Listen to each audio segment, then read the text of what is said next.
ప్రారంభమైంది. ఈ శిబిరాన్ని రాష్ట్ర శాసనసభ స్పీకర్ చింతకాయల అయ్యన్న పాత్రుడు రిబ్బన్ కట్ చేసి ప్రారంభించారు. ఈ సందర్భంగా ఆయన మాట్లాడుతూ నియోజకవర్గంలో పాడి పశువులు అధికంగా ఉన్నందున ఈ శిబిరాన్ని ఏర్పాటు చేసినట్లు తెలిపారు. పాడి ఉత్పత్తిని పెంచడమే ఈ కార్యక్రమం లక్ష్యమని చెప్పారు. శిబిరంలో పశువులకు రక్త, మూత్ర, పేడ, గర్భపాల పరీక్షలు ఉచితంగా నిర్వహించి అవసరమైన మందులు అందిస్తున్నామని వెల్లడించారు. ఈ కార్యక్రమం చాలా ముఖ్యమైన కార్యక్రమం. ఒక 10 రోజుల క్రితం రమణ గారు నా దగ్గరకు వచ్చి ఇలాగ పశువుల కోసం ఒక కార్యక్రమం పెడదాం అనుకుంటున్నప్పుడు మరి ఎక్కడ ఏ ఊర్లో ఎక్కువ పాలు వస్తున్నాయని చెప్పి అడిగాను. నేను అడిగితే మన నర్సీపట్నం నియోజకవర్గంలో ఎక్కువ పాలు వచ్చే సెంటర్లు 2 ఉన్నాయి. ఒకటి గుమ్మడిగొండ, తర్వాత మాకారపాలెం మండలం లచ్చనపాలెం చేసాం. లచ్చనపాలెం కూడా బ్రహ్మాండంగా రైతులందరూ పశువులు పెంచుతూ ఉంటారు. అలాగే గుమ్మడిగొండలో నాకు తెలిసి ప్రతి వారం మీరు ఇచ్చే పాలు వల్ల 15 లక్షలు అనుకుంటాను. 15 రోజులకి 25 లక్షల రూపాయలు పాల మీద వస్తుంది. రోజులకే గుమ్మడిగొండలో 15 లక్షల రూపాయలు పేమెంట్ అవుతుందంటే అది ఆర్థిక వ్యవస్థ బాగున్నట్టు కదా. మరి మిగతా పల్లెటూళ్ళు ఎందుకు రావట్లేదు? గుమ్మడిగొండలో ఎందుకు వస్తుంది? ఇక్కడ ఉన్న రైతులు కూడా శ్రద్ధ అక్కడ లేదు. మళ్ళీ నెక్స్ట్ లక్షణపాలెం ఎందుకు వస్తుంది? అంచేది ఎన్ని కారణాలు ఉన్నాయి. రెండోది ఏంటంటే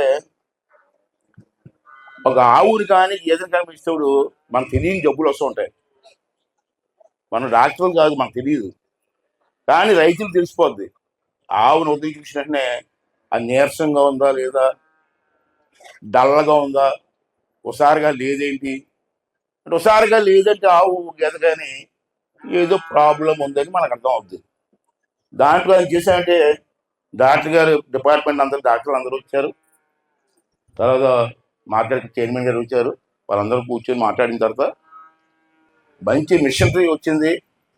ఆ మిషన్ కూడా పశువుల కోసం కూడా వచ్చింది. ఇక మీ పశువులు తీసుకొచ్చాను, ఎందుకంటే టెస్టులు కూడా పెట్టించాను నేను. ఏంటి టెస్ట్లో బ్లడ్ టెస్ట్ చేస్తారు, ఆవు తాలూకు మూత్రం టెస్ట్ చేస్తారు. ఇక్కడ ఆవు పేడలో కూడా ఏ లోపం ఉందో తెలిసిపోద్ది. ఆ టెస్ట్ కూడా పెట్టాం. ఈవేళ మీరు మొత్తం చేయించండి. ఇక్కడ ఉంటారు, సాయంత్రం ఉంటారు. నేను చెప్పాను ఉంచమని చెప్పాను. తన పాలు, ఆవు ఇచ్చే పాలు ఉంటాయి.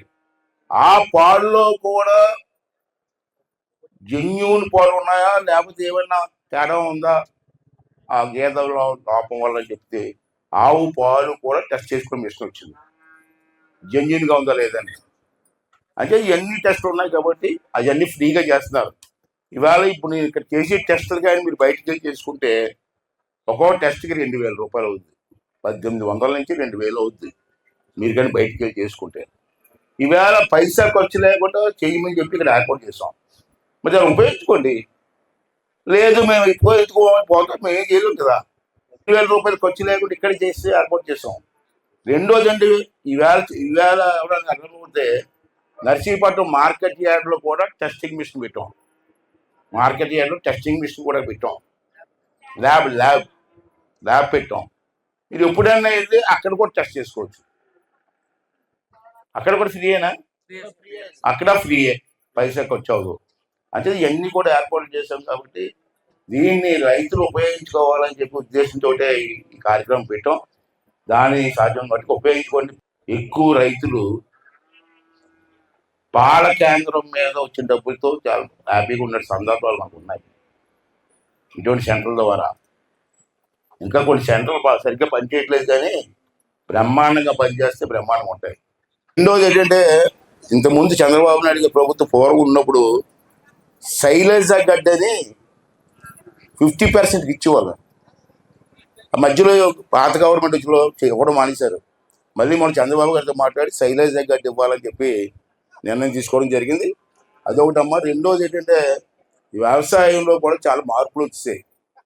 నేను వెస్ట్ గోదావరి, ఈస్ట్ గోదావరి, గుంటూరు జిల్లా తిరిగినప్పుడు నేనే ఆశ్చర్యపోయాను. ఈవేళ మనం కూలీలు దొరకట్లేదు, వ్యవసాయానికి చాలా ప్రాబ్లం ఉంది.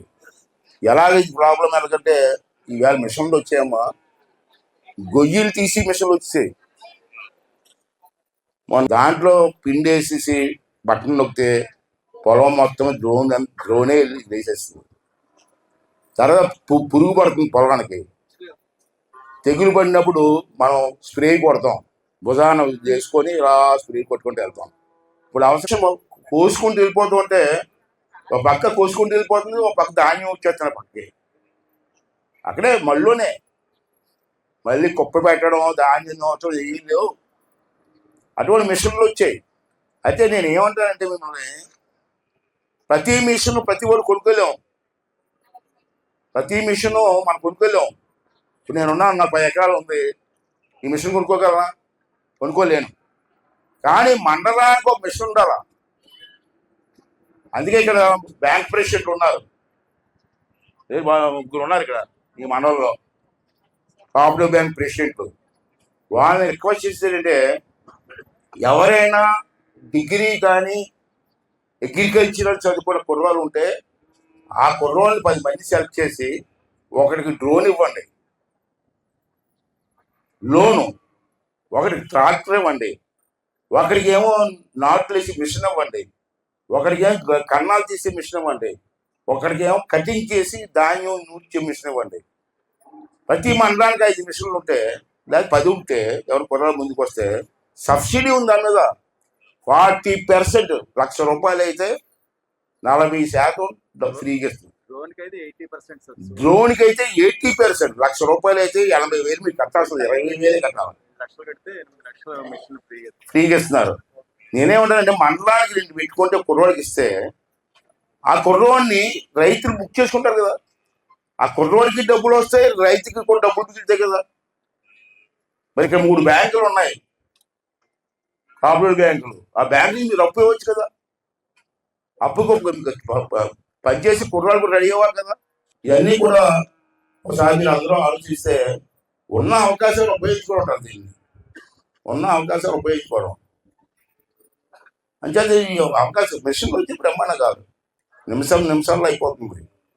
పొలంలో నూర్పు కూడా పొలంలో అయిపోతుంది, బస్తాలకు ఎక్కించేస్తుంది. బస్తాలు కూడా మోసి ట్రాక్టర్లు వేయాల్సిన లేదు, బస్తాలు తీసుకెళ్ళి ట్రాక్టర్ తీసి మిషన్ వచ్చిస్తుంది. ఇవన్నీ కూడా అందుబాటులోకి వచ్చినప్పుడు దాన్ని ఉపయోగించుకుంటే ₹100 వచ్చిస్తారు, ₹1000 లాభం వస్తుంది. అలాగే తప్పించి మనం ఇంకా పూర్వ పద్ధతులు వెళ్తే జరిగే పని కాదు. రోజులు మారిపోయాయి, టెక్నాలజీ మారిపోయింది. అంటే ఇవన్నీ కూడా మీరు ఉపయోగించుకోవాల్సిన అవసరం ఉంది. మన నియోజకవర్గం, నర్సీపట్నం నియోజకవర్గంలో నేను 2 రోజులు బట్టి ఇదే తెప్పించాను. అసలు ఎన్ని ఆవులు ఉన్నాయి నియోజకవర్గంలో? అన్ని 101 పంచాయతీలు ఉన్నాయి. 101 పంచాయతీలు ఎన్ని ఆవులు ఉన్నాయని తెప్పిస్తే నియోజకవర్గం మొత్తం మీద ఆవులు 25,194 ఆవులు ఉన్నాయి మన నియోజకవర్గం, మన నర్సీపట్నం నియోజకవర్గంలో. గేదెలు 38,134.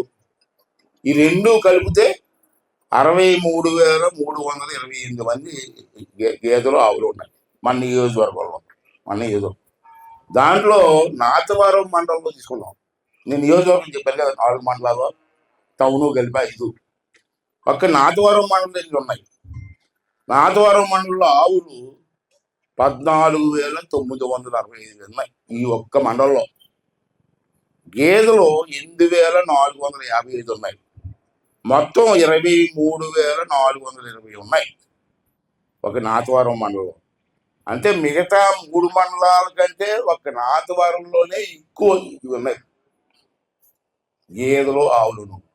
అంచేది మొన్న నా దగ్గర ఎక్కడ పెట్టమంటారు సార్ అంటే, మిగతా మండలాలు పర్లేదు, ఇక్కడ ఎక్కువ ఇక్కడ ఉన్నాయి కాబట్టి ఇక్కడే పెట్టండి అని చెప్పి ఇక్కడ పెట్టడం జరిగింది. ఈ కార్యక్రమాన్ని మీరు అందరూ కూడా వాడుకోవాల్సిన అవసరం ఉందని చెప్పి ఈ సందర్భం మనం చేస్తూ, ముందు చంద్రబాబు నాయుడు గారు ప్రభుత్వం ఉన్నప్పుడు పశువులకు సరైన వసతి లేదు, రక్షణ కొరకు నియోజకవర్గంలో మన పెద్దలందరూ వచ్చి పశువుల స్థానాలు కావాలన్నారు. అప్పుడు మన ప్రభుత్వం ముందు, ఈ ప్రభుత్వం కాకుండా మా పాత ప్రభుత్వం కాదు, ముందు మీ వరకు నర్సీపట్నం నియోజకవర్గం మొత్తం మీద అప్పుడు మన చంద్రబాబు గారు ఉన్నప్పుడే 2014-19లో 284 పశువుల షెడ్లు కట్టించారు. ఇది కట్టించబట్టే 6-7 సంవత్సరాలు అయిపోయింది. ఈ మధ్య ఈ ప్రభుత్వం మనం వచ్చిన తర్వాత మళ్ళీ 140 ఇచ్చారు. గుర్తి 145 148 264 అంటే సుమారు 400 షెడ్లు. 400 షెడ్లు ఇంటూ 2 లక్షలు అంతేదా లెక్కేంటి? 8,24,00,000. వేసవి కాలంలో పశువులకు నీరు పెట్టడానికి తొట్టులు లేవండి. ఇంతకుముందు ఏంటంటే మన వ్యవసాయదారులు పశువులు కాకతీయ తీసుకెళ్ళి నీళ్ళు పెట్టి గోలం పెట్టి తౌడు కలిపి పట్టించేవారు. మన మన మన ప్రాంతంలో 122 పశువులకు నీరు కట్టడానికి తొట్టులు కట్టించాం. ఇందా చెప్పాను గర్భ పరీక్షలు. ఆవుకి కడుపులో బిడ్డ పెరుగుతున్నప్పుడు పరీక్షలు చేసుకోవచ్చు. ఈ 3 రోజుల్లో మళ్ళీ మాకారపాలెం మన లచ్చనపాలెంలో కూడా ఇటువంటిది ఏర్పాటు చేస్తున్నాం క్యాంపు. దానికి కూడా ఎక్కువ మంది వస్తే బాగుంటుందని చెప్పి ఈ సందర్భంలో మనం చేస్తూ, ఈ ఊరికి నేను వచ్చిన తర్వాత 4 సీసీ రోడ్లు ఇచ్చాను, 28 లక్షలు ఇచ్చాను. దాంట్లో ఇప్పుడు 2 సంవత్సరాలు అయింది, 2 రోడ్లు మాత్రమే అయ్యాయి. రోడ్డు బాగాలేదు, బొక్కలు పడిపోయి లాస్ట్ టైం ఇస్తే చూపించారు నాకు, 75 లక్షలు ఇచ్చాను. ఆ రోడ్డు కొంచెం బాగుపడింది, వచ్చాను చూశాను. వరకు గుమ్మడిగోడ నుంచి నల్గొండ గుడి వరకు 89 లక్షలు ఇచ్చాను. 89 లక్షలు సీసీ రోడ్డు. మళ్ళీ రాత్రులు బంద్ చేస్తుంది. ఇదొకటండి, కొడవలపూడి జంక్షన్ నుండి వెదిరిపల్లి జంక్షన్ వరకు 1,05,00,000 ఇచ్చాను. 7 లక్షలు ఇచ్చాను. అలాగే నాతవరం మండలానికి ఎన్ఆర్జిఎస్ ద్వారా ఇప్పటికి 261 వరకు శాంక్షన్ చేశాను. దానికి 20,52,00,000 అయింది. ఇప్పుడు నర్సీపట్నం నియోజకవర్గానికి ఇప్పుడు వరకు 2 సంవత్సరాల్లో ఎంత జనసేన నాయకులు చెప్తున్నారు, పిఠాపురం తర్వాత మనకు 175 నియోజకవర్గాలు ఉన్నాయి. పిఠాపురం తర్వాత ఎక్కువ డబ్బు ఖర్చు పెట్టింది నర్సీపట్నం. ఎంత ఇచ్చారు ఇప్పటికి? 400 నర్సీపట్నం నియోజకవర్గం చెప్తున్నాను, 425 కోట్లు నిన్నటి వరకు ఇచ్చాను. కేవలం రోడ్లకి మాత్రమే. సీసీ రోడ్లు కానీ, బీటీ రోడ్లు కానీ, ఆర్ఎన్బి రోడ్లు కానీ అన్ని కలిపి